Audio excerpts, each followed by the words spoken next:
Let's talk about religious life and the spirit world. Kaya ito ang isang common na turo ng lahat ng relihiyon. Ang pangako ng mas magandang buhay pagkatapos ng buhay mo sa lupa. Hindi lang sa Kristiyano, hindi lang sa Muslim, hindi lang sa mga Bombay, sa mga Buddhist. Lahat ng religion, itinuturo nila yung tinatawag na spirit world. Kaya nga hindi importante anong relihiyon. Kapag meron kang relihiyon, merong tinutukoy na higher reality. Bukod dito sa mundong ito, meron pang ibang mundo. Ang mundo ng espiritu, spirit world. Ito ang mga turo na nanggaling sa mga banal na kasulatan, sa mga Hudyo. If a man is drawn towards the Holy One and is filled with longing for Him in this world, the soul in departing from Him is carried upward into the higher realms by the impetus given her each day in this world. Kung nabuhay ka ron ng tama sa mundo, ikaw ay dadalhin doon sa higher realms, spirit world. So ang mga Hudyo naniniwala sa spirit world. Christianity, nakasulat ito sa 1 Corinthians chapter 15. The body that is sown perishable, katawang laman, and it is raised imperishable. Hindi katawang laman ito, spirit. It is sown a natural body, it is raised a spiritual body. Ito ang dahilan naniniwala ang mga Kristiyano sa spirit world. Ibig sabihin, merong spirit world. Turo ng mga Muslim, nakasulat sa Quran. As for that abode of the hereafter, whoever brings a good deed, he will have better than the same. May tinutukoy silang hereafter. Meron tayong patutunguhan. Pag ang isang tao namatay, meron siyang papatunguhang iba. Ito ang spirit world. So tatlo na yun, no? Pang-apat na religion, Hinduism. Sabi ng Hinduism, now my breath and spirit goes to the immortal and this body ends in ashes. Om. O mind, remember the deeds, remember the actions. Ito ang nakikita natin sa kanilang libro na Isha Upanishad. Kaya ang tao, kapag tayo wala na sa mundo, hindi natin makakalimutan ang mga experiences natin, yung mga ginawa natin sa buhay. Kasi yung katawan lang ang namamatay, yung isip hindi. The mind will remember forever. Buddhism, turo ni Buddha, meritorious deeds will receive the good person upon his arrival in the next world. Meron daw magagandang gantimpala na tatanggapin ng tao na nabuhay ng tama pagdating niya sa kabilang mundo. Para daw pagsalubong ng mga kamag-anak na nauna. Nasubukan niyo namang magbiyahe ng malayo, pagdating niyo doon nakahantay yung mga kamag-anak niyo. Pagdating nyo doon sa spiritual world daw, anong din, yung mga kamag-anak kayong sasalubong sa inyo. Okay? Mga lolo, lola, etc. Yan ang sabi ni Buddha na nakasulat sa kanyang turo sa Dhammapada. Kaya naniniwala ang Buddhist sa spirit world. Ito napakaganda. African traditional religion. Sabi niya, we are on a market trip to earth.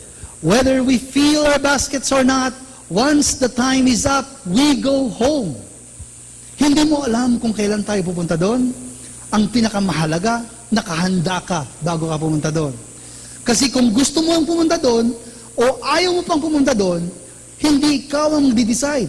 Meron tamang panahon din na pupunta ka doon. At kung ano man ang dala mo, kung prepared ka o hindi mo pwedeng sabihin, ayoko pang pumunta dyan, di pa ako handa. Once the basket, sabi doon, whether we fill our basket or not, once the time is up, we go home. Kaya ganun kahalaga ang buhay natin. Kaya ang tinatawag nating reality, hindi lang physical world. Ang isa pang reality na dapat nating buuin sa isip natin, merong spiritual world. Ang physical world yung kilala natin, yung mundo. Ito, Quezon City, may Pasig, may Pasay, may Caloocan, may Malabon, Navotas, Valenzuela, etc. Consists of matter and energy defined by time and space. Limited ka. Kapag nakaupo ka dyan, hindi ka pwedeng nasa labas. Diba? Kapag natin sa Quezon City, hindi ka pwedeng nasa Taytay din. You can only be at one place at one time. Yan ang ibig sabihin ng physical world.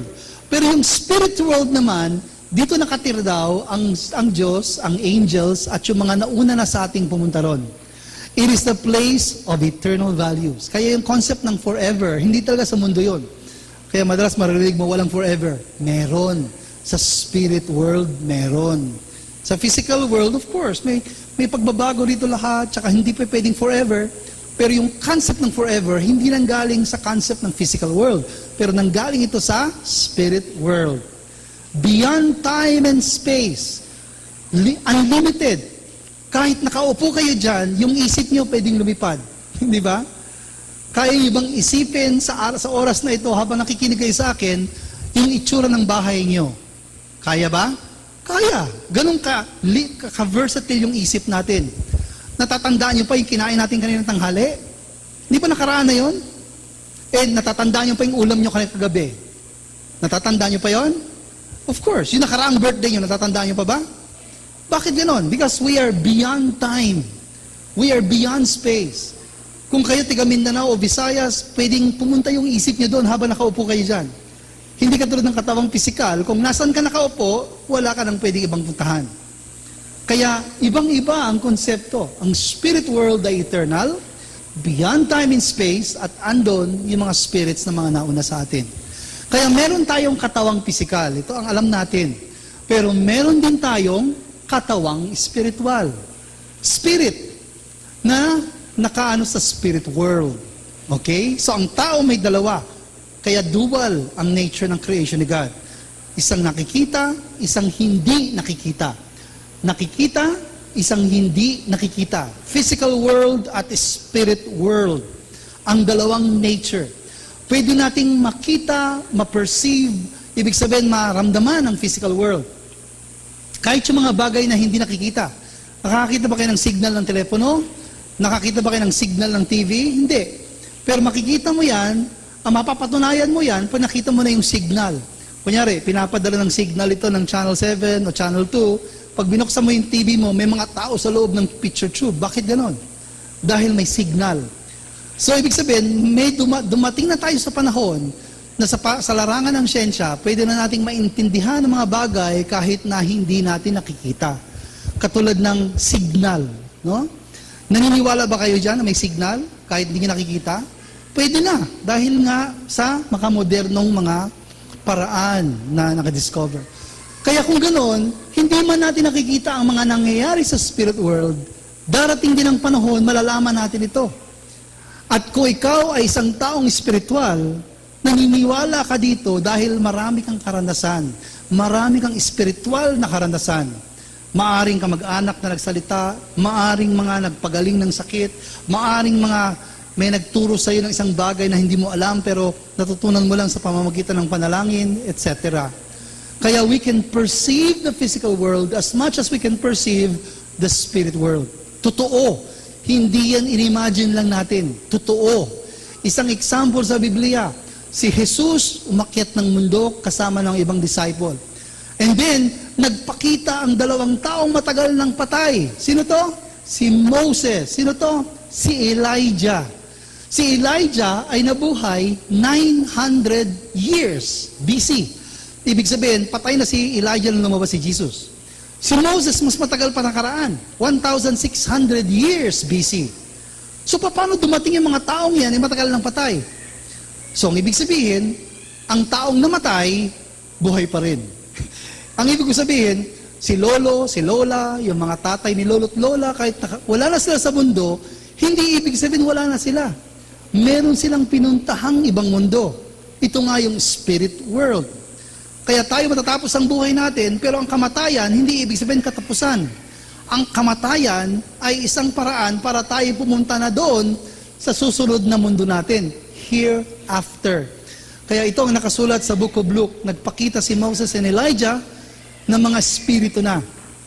Kaya ang spirito, hindi mga wala, ubos. Ang mga namatay pala, hindi na ubos at wala. Naging spirit sila na nakatira sa spirit world.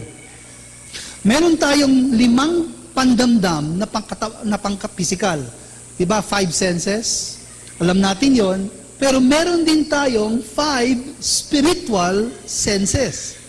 Kung binigyan tayo ng Diyos ng spirit, kung meron ding tinatawag na spirit world, para saan pa yon? Kung hindi naman natin makikita, mararamdaman, maaamoy, kaya kung meron 5 physical senses, meron din tayong 5 spiritual senses. Pero ito ay nawala o nanghina nung nagkasala si Eva at si Adan. Ito ay mabubuhay ng muli kapag ikaw ay nagiging mas malapit sa Diyos. Nabubuhay yung spirit mo din. Kaya pag ang isang tao napaka-religious, nagiging sensitive siya sa spirit world. Nakakarinig, nakakaamoy, marami siyang karanasang spiritual, ika nga natin. Yun ang nawala. Kaya nung sinabi ng Diyos na mamamatay sila pag kumain ng bunga, ang namatay sa kanila yung katawan lang. Hindi yung katawan lang. Ang namatay sa kanila pala yung spiritual. Yung katawan nagpatuloy. Alam niyo ba kailan taon namatay si Adan? 930 years. Nanganak pa siya ng marami. So nung sinabi ng Diyos, pag kumain kayo, mamamatay kayo, hindi yung katawan nila ang namatay. Yung spirit nila, hindi rin namamatay. Walang kamatayan ng spirit eh. Pero nawala ang ating spiritual senses. So, ano ang posisyon ng tao sa tinatawag na cosmos? Cosmos, nung bata kami, soft drink. Pero pag sinabi natin cosmos, ang pinagsamang physical world at spirit world. Okay? Ano ang posisyon? Una, ang tao ay microcosm, maliit na universe. Kaya nasa atin ang lahat ng elemento ng material na physical na mundo, nasa atin din ang material ng spiritual na mundo. Kaya ang tao ay parang maliit na cosmos, maliit na universe. Kaya microcosm. Tayo din ang binigyan ng dominion, kaya tayo ang may kapangyarihan sa mundong pisikal at espiritual. Minsan ang tingin natin sa mga anghel matataas, pero ayon sa Biblia, mas mataas tayo. At tayo ang huhusga sa mga anghel. At pangatlo, dahil tayo ay may katawang pisikal at katawang espiritual, tayo lamang ang nilikha ng Diyos na tanging makapagpapaisa dun sa physical world at spiritual world. Walang ugnayan ang dalawang mundong ito. Paano nagkakaroon ng ugnayan? Sa pamamagitan ng tao. No, marami na mga pelikulang ginawa na kung paano ang taong nasa mundo, pisikal, ay pwedeng makipag-usap sa mga taong nando na sa kabila, sa spirit world. Minsan siguro dumadating sa inyo yung mga kamag-anak nyo sa panaginip. Minsan, hindi sa panaginip, talaga nakikita nyo o naririnig nyo sila, may sinasabi sa inyo. Ibig sabihin, merong koneksyon ang physical world at spiritual world sa pamamagitan ng tao. Dahil nga ang tao ay may spiritual, may connection tayo sa spirit world. Dahil ang tao ay physical, may connection tayo sa physical world. So, paano nagkakaisa yung dalawa? Sa pamamagitan natin. Kaya tayo ay medium of harmony. Pwedeng magkasundo, magkaroon ng ugnayan ng physical at spiritual na mundo sa pamamagitan ng tao. Kaya ito na naman ay isang dahilan kung bakit unique ang tao sa lahat. Ang hayop, walang spirito. Ang mga halaman, walang spirito. Ang tao lamang ang merong espiritu. So, yun ang una. Pangalawa, na pwede nating maunawaan sa pamamagitan ng religion, hindi lang yung tungkol sa spirit world, yung tinatawag nating higher principle. Sabi natin kanina, kailangan nating kumain, magdamit, kailangan natin ng tirahan. Ito yung tinatawag nating mga material values. Sa pamamagitan ng relihiyon, natututo tayo ng mas mataas pang mga prinsipyo. Spiritual values ang ating natututunan. Kaya kung merong prinsipyo ng para sa physical growth, meron din mga prinsipyo para sa spiritual growth. Yan ang itinuturo ng religion sa atin. Anong ibig sabihin? Ang tao sa mundong pisikal, kailangan natin ng dalawang klaseng elemento para tayo mabuhay. Positive, ito yung air and sunlight. Negative, ito yung food and water. Sino sa inyong mabuhay na wala yung isa? Hindi natin kaya. Kailangan natin huminga ng hangin, init ng araw, pero kulang, kailangan din natin kumain at uminom. Pero hindi lang dapat pisikal ang inaalagaan natin.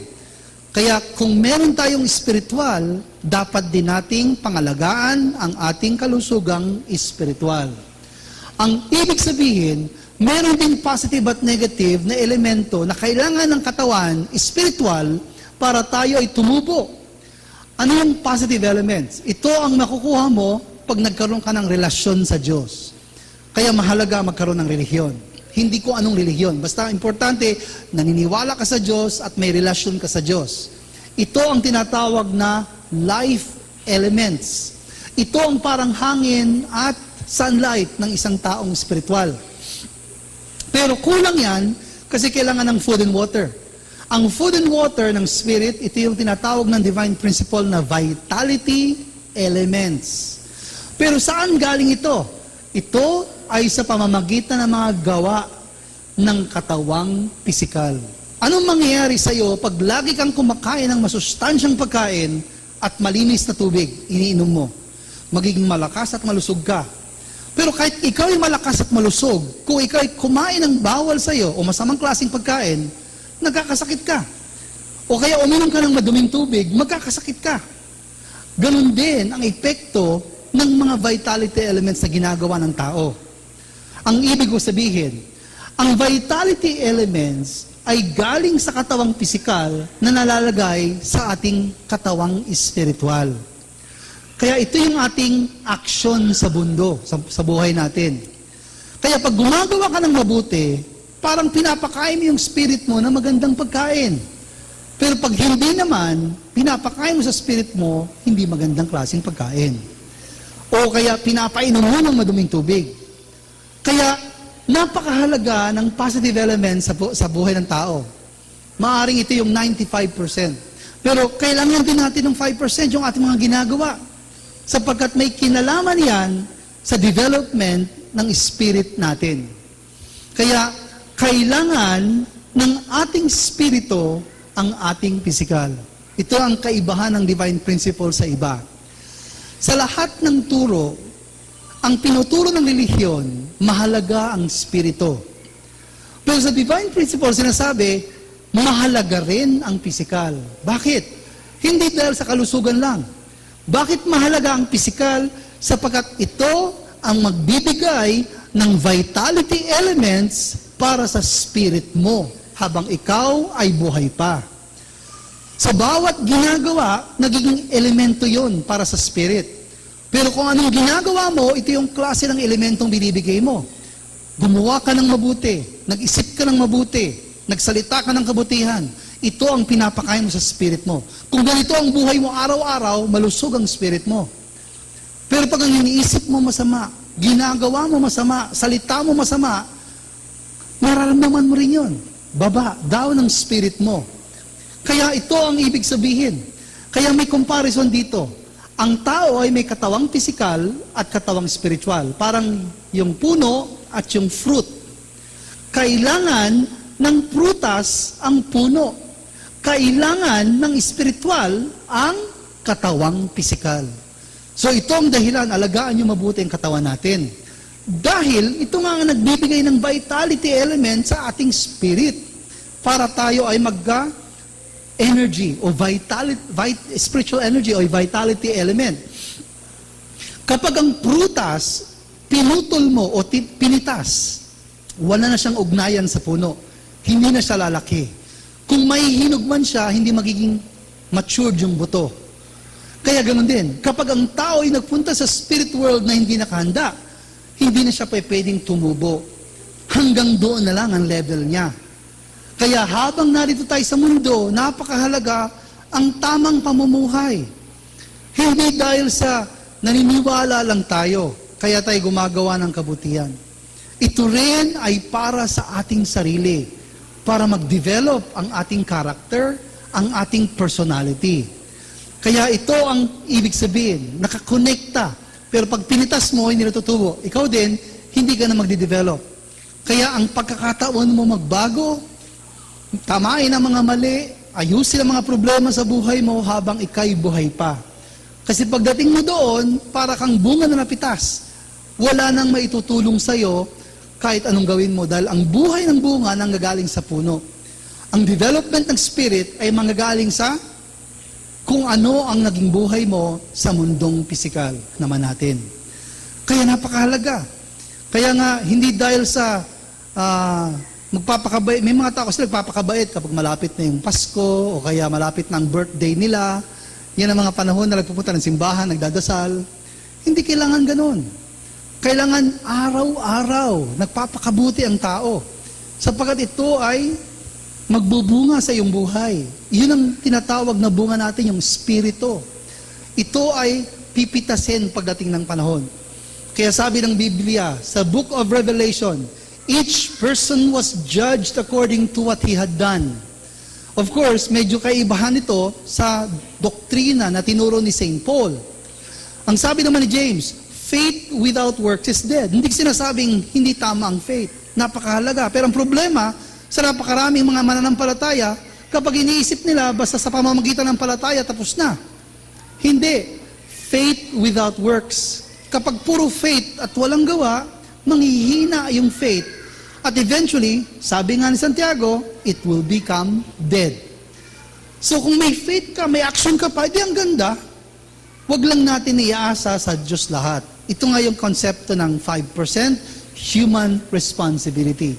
Sabi ni Jesus, my food is to do the will of Him. Anong klaseng pagkain yan? Kanin? Ulam? My food is to do the will of Him who sent me and to accomplish His work. Ang ibig sabihin nito, vitality elements. Kaya kung ang puno, importante yung bunga, ibig sabihin, ito ang inaalagaan ng puno na magiging mapipitas at susunod ng mga henerasyon ng puno. Kaya ang tao, ganun din. Ang bunga ng tao, yung kanyang espiritu. Kaya habang nakaupo kayo dyan, meron kayong dalang spirit na inaalagaan nyo. At ito ay parang bunga na dapat maging matured. At doon ang pinakamagandang time na pwede mong pitasin ang bunga kapag nahinog sa puno. Kaya anong pinakamagandang time na pupunta ka sa spiritual world? Kapag ikaw din ay nahinog sa physical world, sa iyong katawang physical. Kaya ganun kahalaga na dapat nating asikasuhin din, hindi lang ang ating spiritual na katawan, pati yung ating hindi lang yung physical, pati yung spiritual. Kaya ito ang dahilan, kailangan nating mag-grow sa physical world. The quality of life in the physical world determines the quality of fruit harvested in the spiritual world. Anong magiging klasik ang tao pagdating mo doon, magdidepende kung paano ka nabuhay habang ikaw ay nasa lupa pa. May sinabi si Kristo, whatever you bind on earth will be bound in heaven. Sinabi niya kay Pedro. And whatever you loose on earth will be loose in heaven. Ang nakabuhol dito, nakabuhol din doon. Ang nakakalag dito, nakakalag din doon. Kaya huwag kang mag-iisip ng ibang buhay. Dito pa lang sa lupa, pwede na natin makamit ang langit. Kaya sabi ni Jesus, your kingdom come, your will be done. On, saan? Earth. Kasi pag nakakamit ka ng langit dito sa lupa, siyang dadalin mo doon. Nung bata ako, ang tingin ko dyan, merong matanda na may malaking susi, tapos may hawak na tandang. Ang pangalan niya, Pedro. Pagkatapos, pag dumating ka na doon sa gate, tatanungin kayo ng pangalan mo. Bubukasan ng libro at hahanapin yung pangalan mo. Of course, lahat yun symbolisms. Paano yung pangalan ko? Very common. Maraming may pangalang Joseph. Baka meron ding pangalang Navalta, ang apelido. Nauna sa akin pumunta. Tapos pagdating ko doon sa gate, hindi ka na pwede, pumasok na yung dito ni Joseph Navalta. Sa palagay ko ganun ang sistema ng langit? Hindi. Ang langit ay proseso ng buhay. Hindi yung gate na pupuntahan mo lamang. Sapagkat kung ito yung gate, paano kung may nakapasok na hindi karapat-dapat? Di ba? Kaya napaka-importante, ito isang proseso ng buhay na ginagawa natin. Kaya ang taong nabubuhay ng ayon sa prinsipyo ng Diyos at nabubuhay na may pag-ibig ng Diyos, sila yung makakaramdam ng langit sa lupa at magpapatuloy yung langit na yon sa spiritual world. Pagdating mo sa spirit world, wala ka nang aasikasuhing iba. Imagine, pag nandun ka na, wala ka ng katawan. Hindi ka na kakain. Hindi ka na magluluto, mamamalengke, hindi ka na kailangan maghanap buhay. Diba? Araw-araw, 3 beses na nagluluto, 3 beses na kumakain, naghuhugas ng pinggan. Pag sumubrang kain, masakit ang tiyan, bibili ka pa ng gamot. Pag sumubrang ka ng kain, pupunta ka pa ng CR. Baka kung anong mangyari. Kaya ang dami problema sa mundo. Imagine kung ang buhay natin, hindi na tayo kumakain. Kasi wala na tayong katawang pisikal. Hindi na rin tayo matutulog. Ang natutulog yung pisikal. Kaya pag natutulog ka, gising yung isip mo. Kaya ka nananaginip eh. Kaya pagdating sa spiritual world, hindi ka na napapagod. Hindi mo nadadali yung mga sakit mo, yung mga rayuma mo, hindi mo nadadalin. Kung tutusin, mas maganda doon kaysa rito. Kaya lang masyadong naging ignorante yung tao kung ano mangyayari sa spiritual world, kaya maraming tao takot sa mangyayari kapag wala na sila sa mundo. Gagawin niya ng lahat para maipagpatuloy yung buhay nila rito. So ano mangyayari sa atin pagkatapos ng buhay dito sa mundo? What is our existence after death? Very important. Saan tayo pupunta? It will be determined by our heart development. Kung paano nag-develop yung heart natin sa mundo. Hindi dahil sa gusto natin pumunta ng langit, dun tayo pupunta. Hindi dahil walang gustong pumunta ng impyerno, wala rin pupunta doon. Sabi nga ng isang spiritualist, mas maraming tao daw sa impyerno. No? Hindi naman niya sinabing malungkot sa langit. Pero sinabi niya, kakaunti lang daw ang tao sa langit. Mas marami daw tao sa impyerno. Kaya it does not depend on your choice.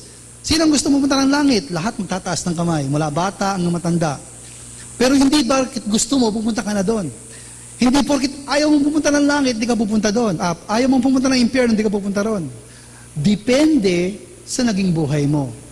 Kaya capacity kung paano ka nagmahal sa mundo at kung natupad mo ba ang iyong responsibilidad sa buhay.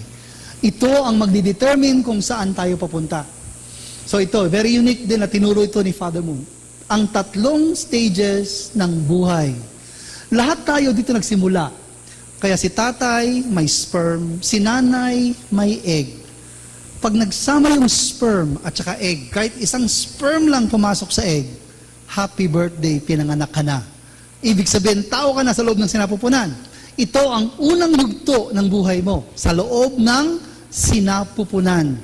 Napapaligiran ka ng tubig, amniotic fluid. At dito tutubo ang ulo mo, magkakaroon ka ng buntot. Ito na yung spinal cord. Mag-i-stretch yung kamay mo tsaka mga paa. And then tutubo na yung mga lamang loob mo. Lalabas yung mata, yung ilong, yung bibig. Pero lahat ng nangyayari sa'yo, hindi mo magagamit sa loob. Anong ginagawa mo doon? Naghahanda. Anong pinaghahandaan mo? Yung paglabas. Hindi ba? Kaya gano'ng katagal ka doon sa loob? 9 na buwan. Pagkatapos ng 9 na buwan, lalabas ka na. Pag lalabas ka na, ibig sabihin, iiwanan mo ang dati mong mundo. Yung mga batang iba, pinanganak may pusod na nakakabit pa. Anong gagawin ng doktor? Puputulin. Tatanggalin niya ang kaisa-isang ugnayan mo sa dati mong mundo. Kasi hindi mo na kailangan ang connection mo sa dati mong mundo. Alam niyo yung gusto ko sabihin? Kaya ito na ang ikalawang yugto ng buhay mo. Tayo na yun, no? Nasa mundo. Ito yung tinatawag na physical life. Hindi na tubig ang paligid, hangin ang paligid. At kung naganda ang preparasyon sa loob ng 9 na buwan, ito ang magbibigay ng magandang buhay sa atin dito sa physical na mundo. Anong ibig ko sabihin? Pag pinanganak ang putol ang kamay, hindi natutubo yung kamay mo. Pag putol ang paa mo, hindi na tutubo. Kaya mahalaga yung preparasyon. Kung pinanganak ka ng 8 buwan, kulang ka sa buwan, hindi ka pwede itulak ulit pa loob. At ikaw muna, 9 na buwan ka dapat. Bakit 8 buwan pa lang ngayon? Balik. Pwede bang itulak ng doktor ang bata pag lumalabas na? Hindi, di ba?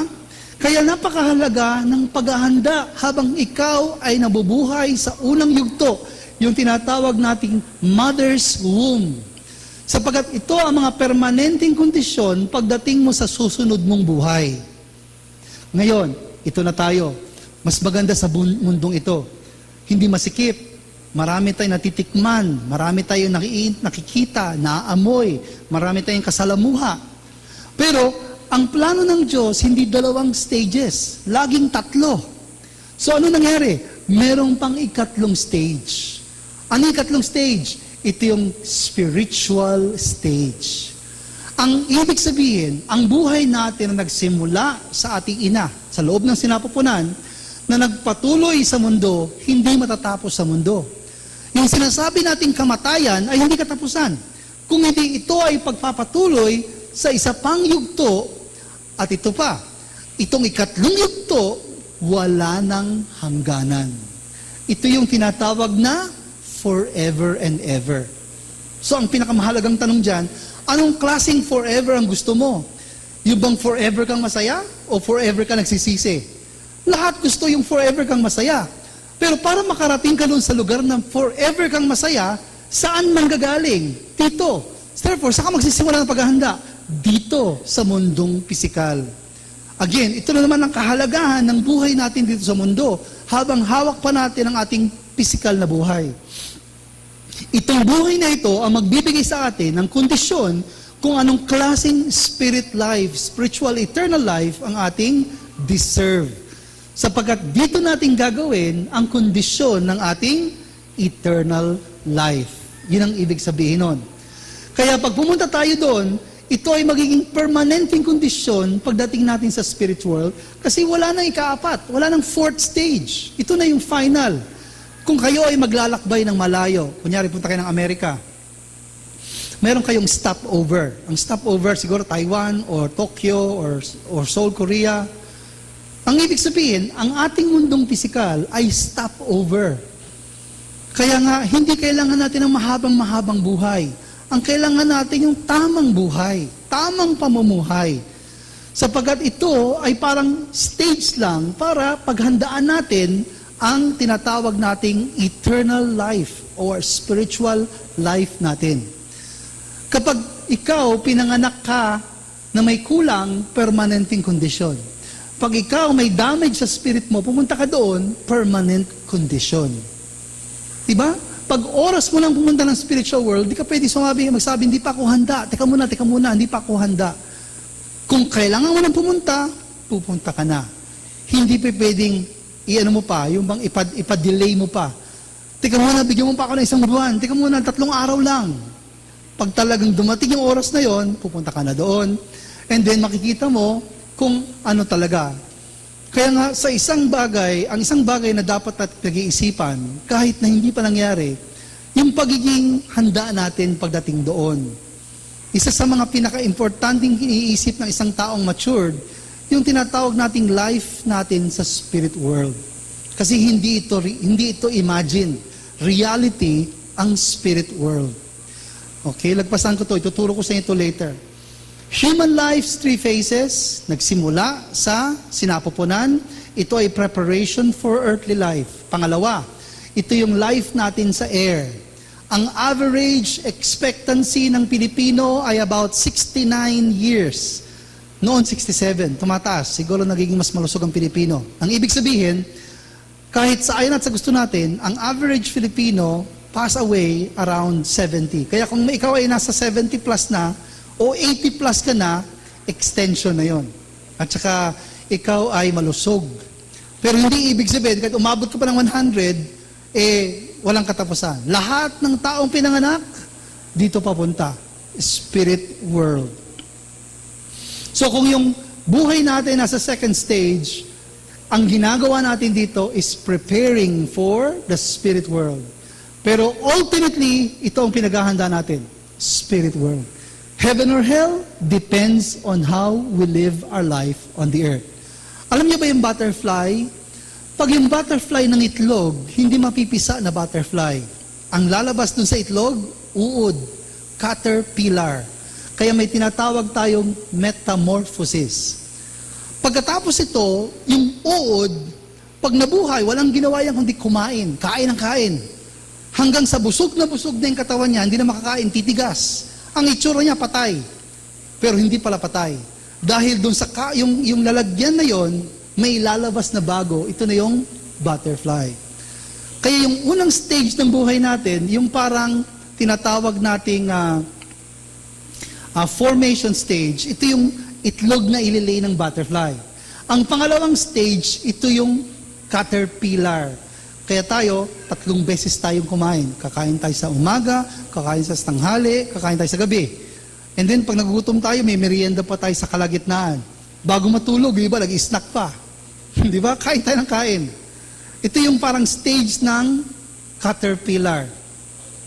Hanggang sa dumating ang panahon, kahit gusto natin kumain, hindi na tayo kakakain. Parang caterpillar, titigas, parang kahoy na patay. Pero hindi patay yun.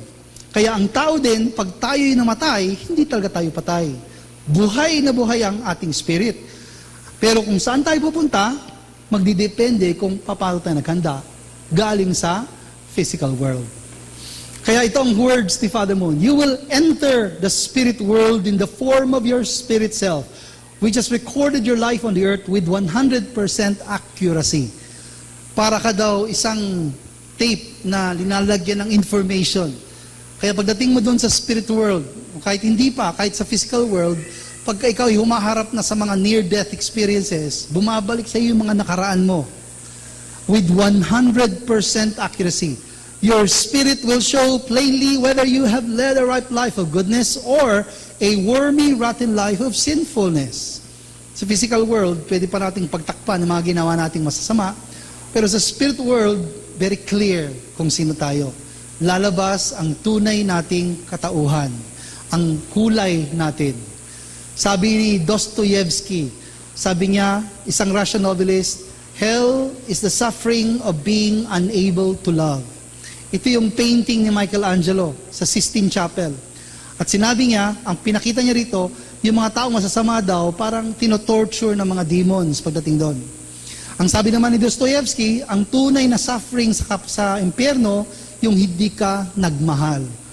Kaya ibig sabihin, dapat matuto kang magmahal. At dito pa lang sa mundo, lalo na matuto ka rin magmahal ng kaaway. Kasi pag hindi mo yan na-overcome, pagdating sa spiritual world, dala mo yung feeling na yan.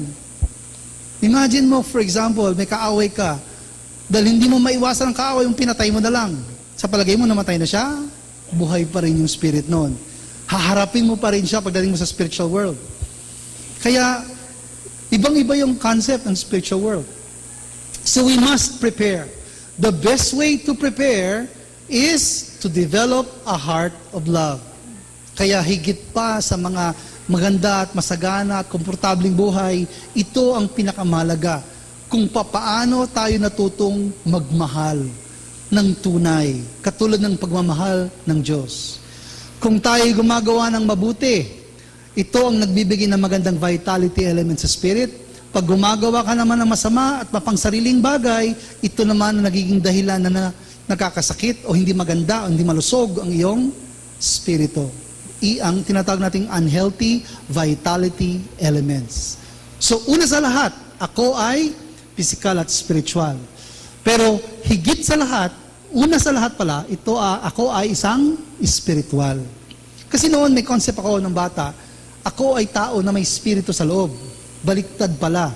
Ako ay spirito na may balot lang na katawan. Kasi ang katawan, naluluma. Pag ang damit mo naluma, hinuhubad mo na yon. Hindi mo na kailangan. Darating ang panahon, huhubarin natin lahat ng damit natin. Anong damit? Yung katawan. Anong matitira? Yung tunay mong pagkatao. Yung isip mo, lahat ng karanasan mo, na memories mo andyan. Iyon ang dadalhin mo sa spirit world. Kaya habang nasa mundo tayo, dapat isipin natin kung paano tayo mamumuhay. We are essentially spiritual in nature. Higit sa lahat.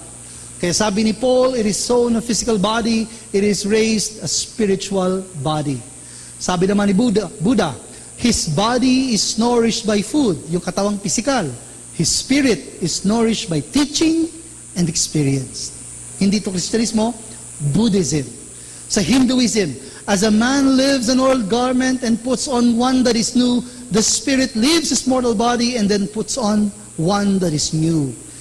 So magkakaroon tayo ng pagtatanggal ng ating damit.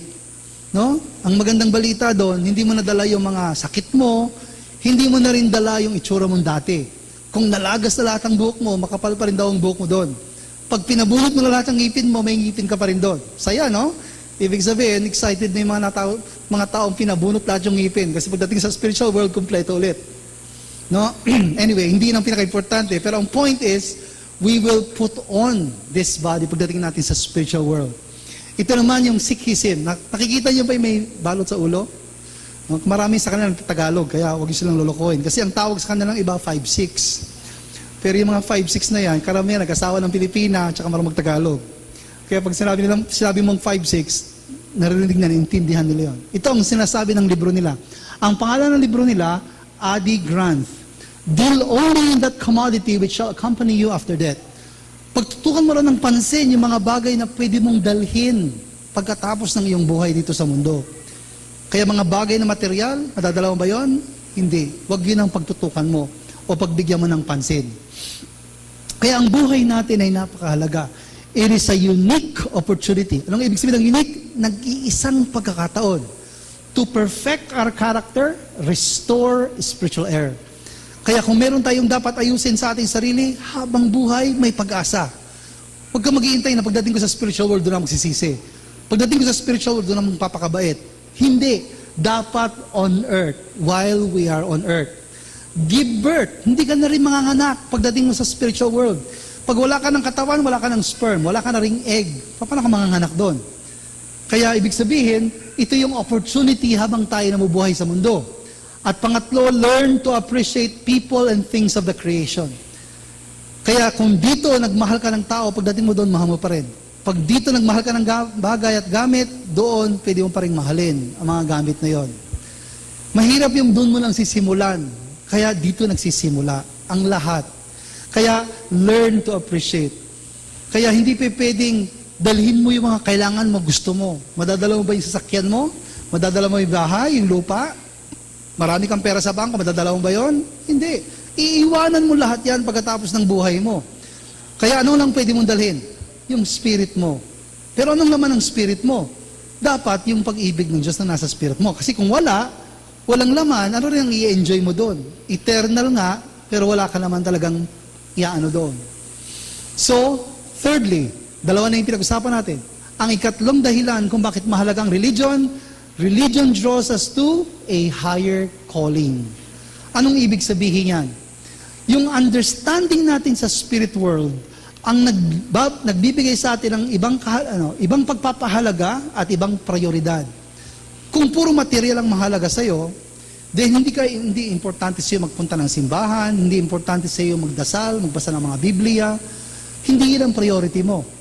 Pero pag naintindihan mo ang turo ng mga religion, nag-change yung values and priority. Nag-change yung pagtingin mo sa mundo. Kung marami kang galit at sama ng loob, kahit namang hindi mo kaaway, parang naiinis ka. Kahit hindi mo kinaiinisan, naiinis ka na rin. Di ba? Nakaka-epekto yun sa atin. Kaya ito ang kahalagahan ng meron kang tamang, calling pag meron kang tamang relihiyon. And then how we see and relate to others. Minsan pagka galit tayo, pati yung mga kaibigan natin, nagpagbubuntunan natin ng galit.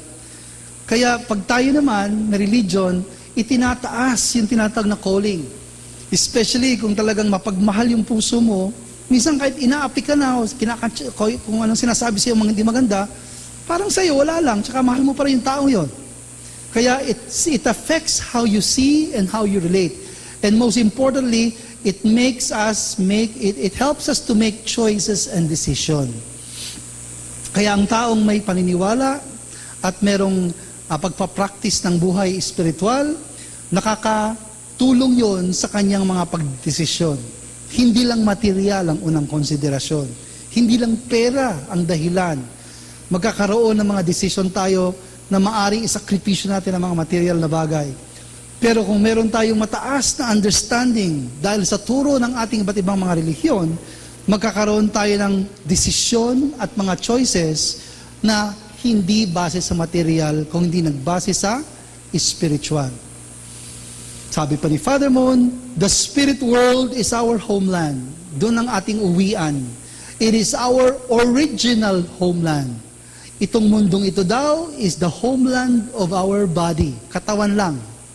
The spirit world is the homeland of our original mind. Doon gustong umuwi ang ating isip, ang ating spirit. The world we are to enter after this one is the world of heart, the spirit world.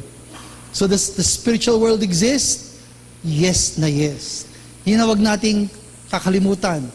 Hindi man natin nakikita, it exists. Does God exist? Yes na yes din. Because God exists, because the spiritual world exists, ito ang dahilan we need to live life of goodness. Kailangan tayong mabuhay ng tama. Dahil nga, totoo ang spirit world. Totoo ang Diyos. Kaya napakahalaga. No? Kahit na marami tayong mga problema, marami tayong mga suliranin, huwag nating kakalimutan. May spirit world, may Diyos.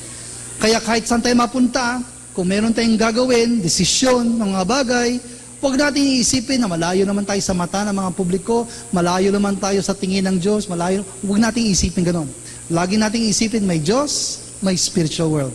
Kung ganun tayo mabubuhay, pinaghahandaan natin ang spiritual world, mas maganda ang direksyon ng ating buhay. So, i-summarize natin yung tatlong bagay na binibigay sa atin ng religion. Una, itinuturo sa atin ang tungkol sa spiritual world, a higher reality. Pangalawa, binibigyan tayo ng mga prinsipyo sa buhay na higit pa sa mga alam natin sa physical na mundo. Spiritual laws and spiritual values. At pangatlo, binibigyan tayo ng higher calling. Ibig sabihin ng higher calling, may dinidikta sa ating konsyensya na dapat maging ganito ang buhay natin. Huwag tayong magpapakababa, huwag tayong magpapakasama. Yan ang mga idinidikta ng konsyensya natin. It impacts our lifestyle. Okay? So ito ang last topic ng chapter 1. Kaya ang conclusion nito, we need to live lives of goodness and love because the spirit world exists. Hindi natin, kumbaga, pwedeng i-deny, tapos hindi na tayo naniniwala.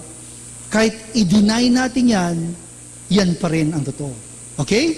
So, dito natatapos ang chapter 1, pero meron pa tayo isang chapter na tatalakayin, ang chapter 2.